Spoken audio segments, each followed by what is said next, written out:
Hello, it's Thursday afternoon at 3 p.m. Eastern. We're here at NAB, and this is live at Epiphan. Welcome, George. Hey, I'm George. We got the other George. Also George, yeah. And we are here in Central Hall of NAB at the Epiphan booth. We've been spending a lot of time here this week. Guys, I gotta ask you, how has NAB been for you so far? It's been really good, actually. I've spent a lot of time over at our secondary booth in the Facebook Pavilion. That's actually been really good. Met a lot of interesting customers with a lot of different use cases for a wide range of things across the entire Epiphan line. So that's been really interesting. We ran out of brochures for Pearl Mini, so I mean that's kind of speaks for itself. And George, your impressions? You've been to NAB before, right? Well, like you, Dan, I'm a big camera buff, so lots of video production stuff gets me kind of going. And we're in Central Hall this year, which is first time we've ever been in this hall. And the wonderful thing for me is that it's filled with all this incredible camera gear, like sliders and gimbals and lighting behind us, and so much cool stuff to see from a personal perspective, so I really enjoyed here. And then also on the machine learning side, like everybody's talking about all the cloud-based machine learning and AI processing that's going on. So we're hearing a lot of people talk about how that might change what we do over the next couple of years. So Yeah, so Dan just pulled up his phone here to look at the chat. So if you guys have any questions, as usual, throw them in there. This is a very different setup from our normal studio setup. We're using a hopefully wonderful LTE connection for this stream, and we've had some adventures getting that set up. But like many of our viewers who experiment with that stuff, you know, there's all kinds of things to learn, and we're playing with that now. So yeah, so we apologize if there's any interruptions, but this actually, I wanted to talk a little bit about that because it applies to this type of scenario a lot. you mean the network setup that we're using? The LTE setup. We're actually using this little ZTE LTE Plus hotspot, which basically with LTE Plus means that it makes multi-band connections to the same carrier. So you're only using one SIM card, but it's making a multi-band connection, which in theory is more stable, shouldn't see dropouts, especially between tower changes like happened in our car stream.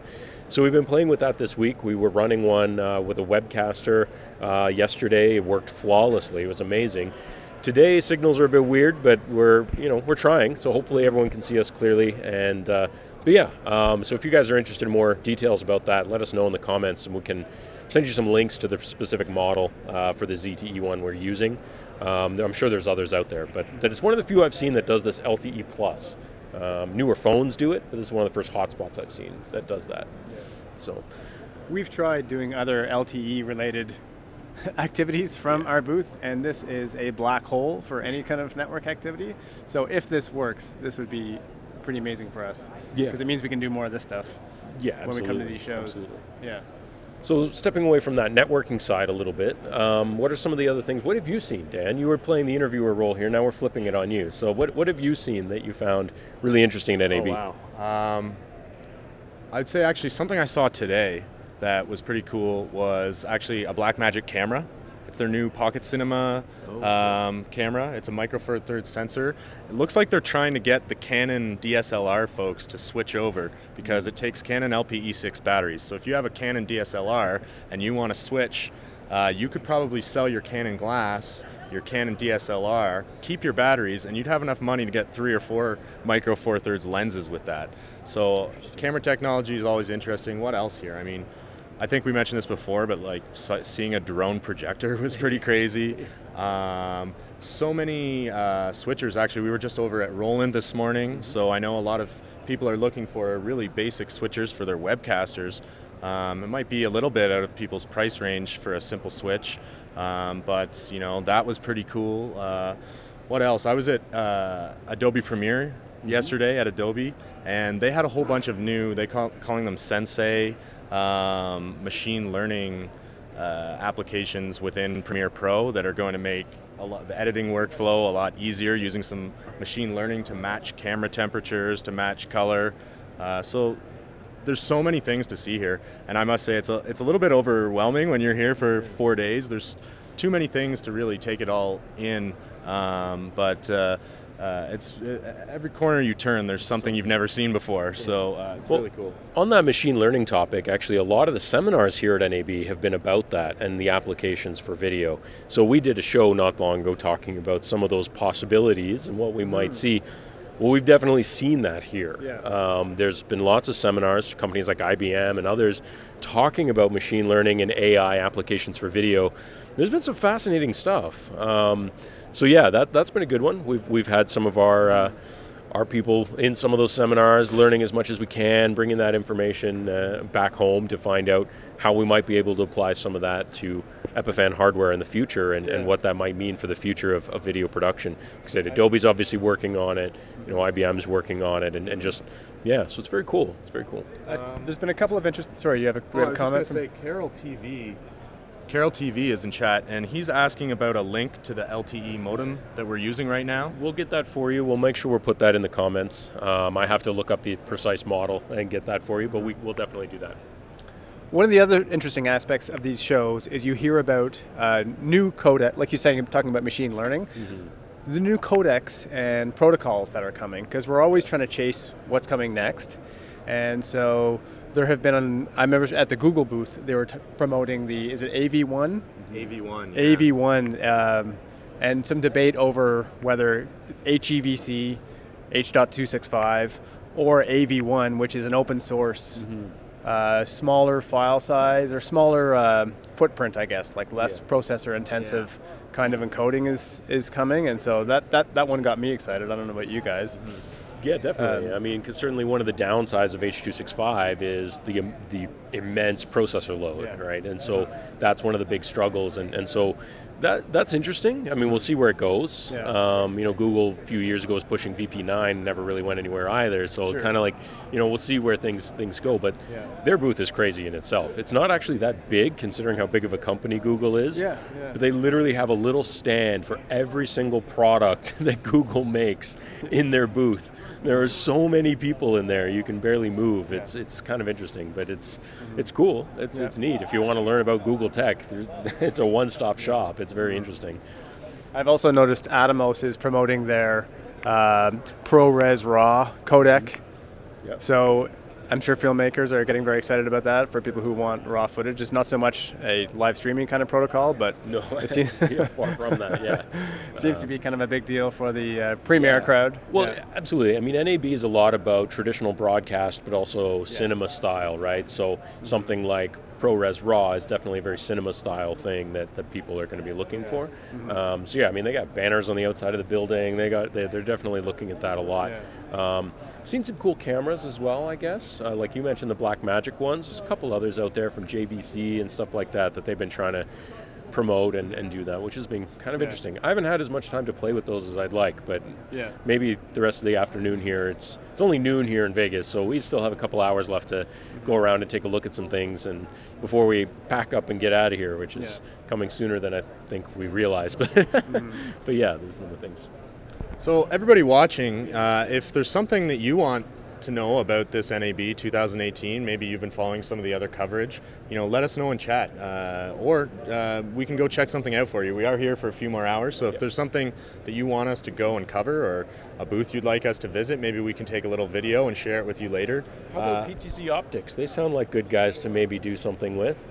Yeah, PTZ Optics is actually our neighbor just across here. We're going to be on their show at 1:30 p.m. Pacific time, so a little later in the day, but I think it'll be you over there, George, talking with PTZ? Yeah, I guess. I honestly don't know. Should we flip a coin on air? Yeah, I mean, it's some of us anyways. We're going to figure it out. But yeah, we'll be talking to them about their experience at NAB and some of the new cool things they have coming out with their PTZ cameras and how they can interact with Epiphan stuff. So yeah, definitely anyone interested in that discussion, follow and like what they're doing, and we'll probably see you in about an hour as we work on that. Yeah, if you're here at NAB, hopefully you still have some time to come by and say hi to us and talk to us about Webcaster or Pearl Mini or Pearl 2 or any of the grabbers.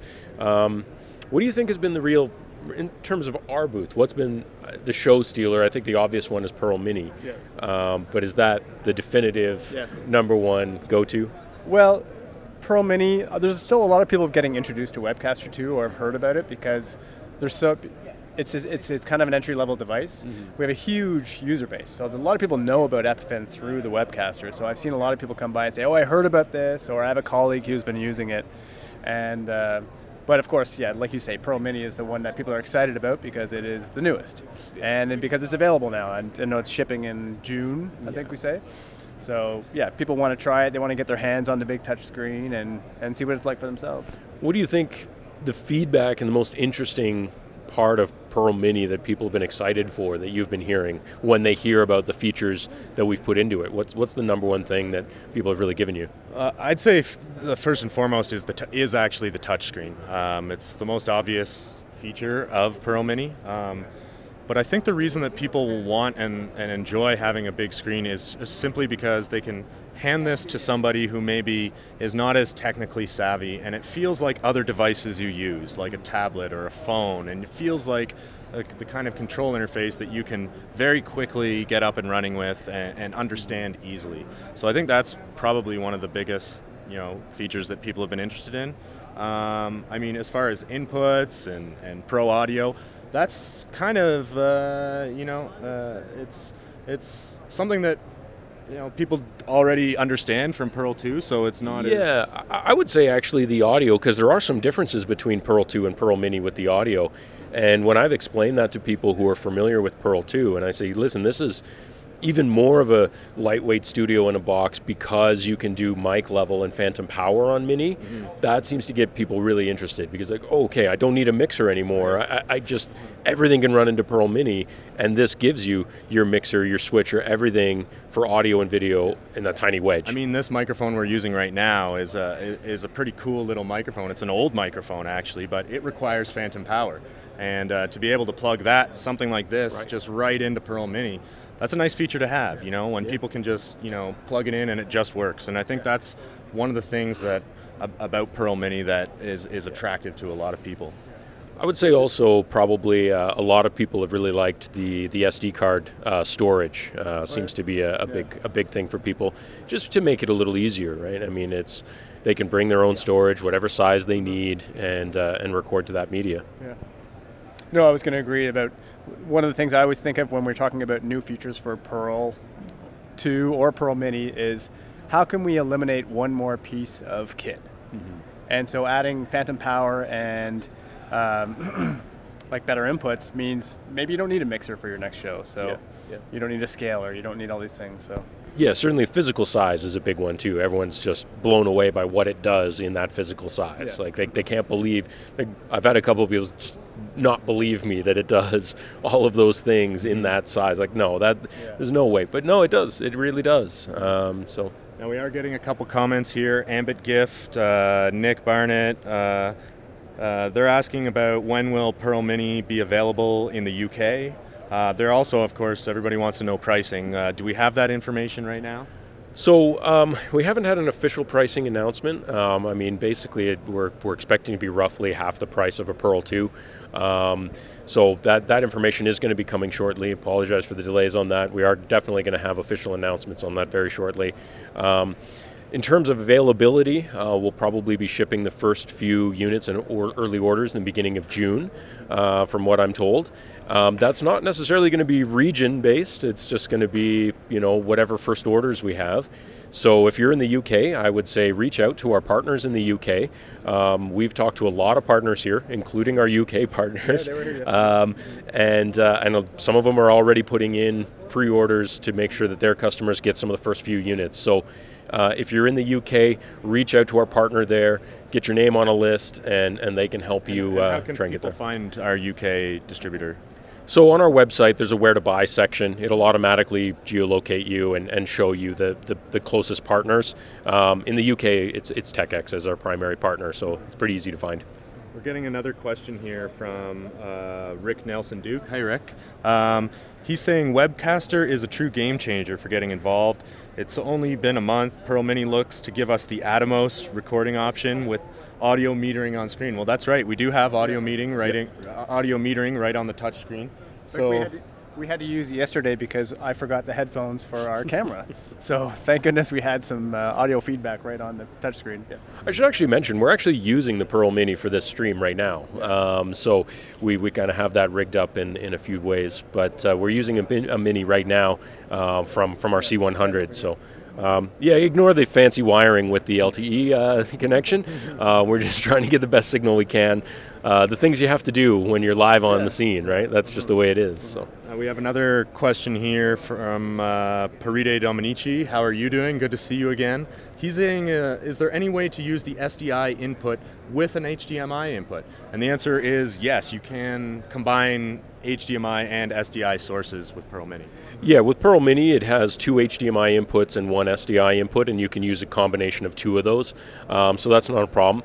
If you're asking specifically about a product like Webcaster, then you would use some sort of external converter to go from SDI to HDMI, and there's a lot of those on the market. I particularly like the Geffen ones, but there's a number of those on the market. Anything else? Well, Rick Nelson Duke is saying that it seems like he's just really excited about this because he can record a camera and he can record his program simultaneously with Pearl Mini. Yeah, exactly. So you can do 2 encoded channels with Mini. So you could have your main program and an ISO recording running at the same time. So that, yeah, it gives you a lot of possibilities on how you might want to set that up. Yeah. We should probably mention there is a demo video on YouTube that you can check out where you... Me? You? I don't remember that. You were there. Go over all the features in a bit more detail, so you can see George do a kind of a walkthrough and set up a few cameras, and yeah, you'll get to all the details on Pearl Mini. Yeah. Another question here: Pearl Mini only Ethernet connection, not wireless, correct? Yes, that is correct. It is an Ethernet device, so if your connectivity option is to use Ethernet. That being said, part of our wonderful network connection setup over here, we're actually using a TP-Link Ethernet kind of bridge, small little micro router with USB from that router to the LTE modem. So we're still using Ethernet on the Mini to go to LTE through a couple of different passes. The interesting part is that little tiny TP-Link kind of micro router also has Wi-Fi on it. So, you know, we could connect to that Wi-Fi and manage Pearl that way. So it's possible to create some pocket-sized mobile things, even with Mini. There's ways to do it. For low cost, really. TP-Link is inexpensive, but still very reasonable quality networking gear. We have another question here from Jim McConnell. Hey, Jim. Jim is asking, do we support NDI? Not currently, but we have been talking a lot about NDI this week. There's been some announcements this week about NDI, and certainly it's something that's been on our radar for some time, and is still on our radar, and something we definitely would like to bring to the Pearl family of products for a lot of reasons. And I think that was the exciting thing this week, was there's a whole new way of possibilities for NDI that I'm sure it's probably a subject we'll have to cover on a show by itself, because that technology is fascinating, and the way that they're pushing it into some new areas is really interesting. Our VP of Marketing, Dave Kirk, went to their announcements at the beginning of the week and came back with some really exciting news about what they're doing with NDI. So yeah, stay tuned for that. We're definitely looking into it. Another question coming in here from Thomas Hendricks. Thomas is asking, hey Thomas, are you doing bonded LTE? So maybe he missed the beginning of the show, but maybe you could just explain again how we're getting this stream out from the NAB show floor. Yeah, we're actually not using a bonded LTE at the moment. Our coworker Victor, who works in the Palo Alto, California office, brought us a ZTE LTE hotspot modem kind of device, and it uses LTE Plus. LTE Plus isn't necessarily so much about extra speed, but about multi-band connections. So if you think about using multiple signal frequencies to make sure you're getting the best connection possible, where typically you would only use one in most common LTE scenarios, this one can do both, so it makes sure you get the most stable connection on whatever band is available. The downside is, just like Wi-Fi, cell signals are on certain frequencies, right? 850 megahertz, 1900 megahertz, things like that. If there's interference on those channels, or it's saturated because there's 100,000 people at NAB with smartphones, you need to find the one that's not cluttered, right? And so that's part of the point of something like LTE Plus. So this little box so far this week has actually been really good for our experiments. And hopefully you guys are getting that experience of seeing that we're not getting all these drops and interruptions, because that little, and it's this big, guys. It's really tiny. So maybe we'll have to try the car stream again. Yeah, I think so.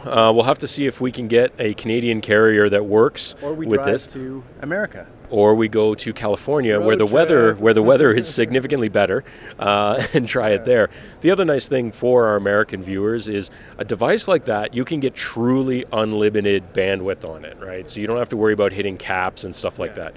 In Canada, we don't live in such luxury, so we'd have to do some shorter streams, I guess, or do less in a month. But certainly there are possibilities, pretty inexpensive for just data unlimited in certain parts of the U.S. with a device like that. We actually have another question. Thomas is just saying stream looks great for not being bonded. Thank you. I guess it's working. What bitrate are we streaming at right now, George? I'm actually doing 720 at 2 megabit. So I dumbed it down because I wasn't sure. I wasn't really sure how this was going to go. So we kind of brought it down a little from our usual, but we wanted to make sure that we could actually bring you the stream and not cut out partway through. So. And Thomas again is just asking what the name of the ZTE box we're using is. The company's ZTE, I have to look at the exact model number, but we'll try to make sure we post that into the comments when we're done the stream, Thomas. And also check the Epiphan forum, because there's a lot of conversation happening there. There's a lot of equipment recommendations and this type of thing. So if you haven't, it takes like less than a minute to register for the Epiphan forum. It's using a Google login, so if you're not there yet, you should be. So go check out the Epiphan forum, post your question there, and we will make sure to get back to you about that as well. Yeah, so I think the three of us are traveling tomorrow back home to the frozen north, where I believe it is snowing at the moment. Yeah, it's snow all weekend. So I'm really considering just staying here. But I'm going to stay for that's true. You're staying. Well, you're lucky because the weather here has been amazing. Absolutely amazing. Today's even particularly nice because it's not as hot as it's been the past few days. It's kind of the perfect weather for any Canadian, I think. But so, is there anything else we want to cover today, guys? I think we've talked about a lot of stuff, and I mean, there's a lot to talk about here at NAB. So anyone who's never attended NAB, I would say mark it on your calendar for next year now, because we'll be here again, and there's always something interesting here. And shout out to our cameraman, Victor. Yeah, Victor, give a wave in the front of the lens there just a little bit. Yeah, there we go. Yeah, so from all of us at NAB for Epiphan Video, happy to see all of you who did come by the booth, chat with you about all the different use cases you have for live streaming, recording, and so on. And we look forward to hopefully seeing many more of you at InfoComm in June, when we're right back here in Vegas for InfoComm. And that, again, that's beginning of June. That's coming up pretty quick. Now, that's a different kind of show. So is there anything, I guess we'll cover this in the future too, but is there stuff about InfoComm that's interesting? I mean, the thing that I'm so impressed by at InfoComm is just the sign technology, the screen technology. And when you're in a place like Vegas, I mean, Vegas has, probably more signs per square inch than maybe anywhere else in the world. So, visual display technology, it really is important. If we're going to be creating high quality video, we need places to show it, right? So that's what I find interesting, particularly about InfoComm, is you see a lot of that. Also, Scott is saying hello. He thinks, I bet you guys are tired. Yeah. You have no idea. You have no idea. So the feet are definitely the most tired because we are on our feet all day for 4 days straight. So I got a brand new pair of shoes before I came here, and they're already destroyed. You have learned your lesson to not do that. I've made that mistake before. I wore my comfy shoes today because I couldn't even get my feet in my dress shoes this morning. That was just not a possibility. So once again, I think that's it. We're going to sign off. I'm George. I'm also George. And I'm Dan. Thank you for joining us. We'll see you soon when we're back in Ottawa next week. See you guys.